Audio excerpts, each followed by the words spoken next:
நாமக்கல் மாவட்டம் ராசிபுரம் பகுதியில் ஆண் ஒருவரும் பெண் ஒருவரும் இருவரும் இடையே துப்பாக்கி வைத்திருந்த சம்பவம் தற்போது பரபரப்பை ஏற்படுத்தியிருக்கிறது. நள்ளிரவில் துப்பாக்கியுடன் சுற்றித் திரிந்த இருவரால் பதற்றம் ஏற்பட்டுள்ளது. இது தொடர்பான சிசிடிவி காட்சிகளும் வெளியாகியுள்ளன. இது குறித்தான கூடுதல் தகவல்களை தருவதற்காக நமது செய்தியாளர் கிருஷ்ணமூர்த்தி இணைப்பில் இருக்கிறார். கிருஷ்ணமூர்த்தி வணக்கம். இந்த சிசிடிவி காட்சியில் இருக்கிற இருவர் யார் அப்படின்ற போலீசார் விசாரணையில் ஏதேனும் தெரிய வந்திருக்கிறதா? உங்க விரிவான தகவல்களை சொல்லுங்க. நிச்சயமாக நாமக்கல் மாவட்டம் ராசிபுரம் அடுத்த பட்டணம் பகுதி மிகவும் பிரசித்தி பெற்ற தண்டுமாரியம்மன் கோவிலானது அமைந்துள்ளது.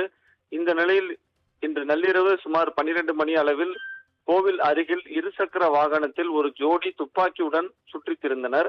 அப்பொழுது கோவில் வளாகத்தின் அருகே இருசக்கர வாகனத்தில் சாலையை நிறுத்தி அந்த ஆண் நபர் ஒருவர் துப்பாக்கியை எடுத்து சுடும் சிசிடிவி காட்சிகள் வெளியாகியுள்ளது. அக்காட்சியில் இருசக்கர வாகனத்தில் ஆண் நண்பர் அமர்ந்து கொண்டு சாலையில் சுடும் நிலையில் பின்னர் மீண்டும் துப்பாக்கியில் புல்லட்டை லோடு செய்யும் காட்சியும் பதிவாகியுள்ளது. மேலும் மர்ம நபர் சாலையில் சுற்றி திரியும் நாய்களை சுடும் நோக்கில் சுட்டாரா அல்லது வேற ஏதும் சுடுவதற்காக துப்பாக்கியை பயன்படுத்தினாரா என்பது தெரியவில்லை.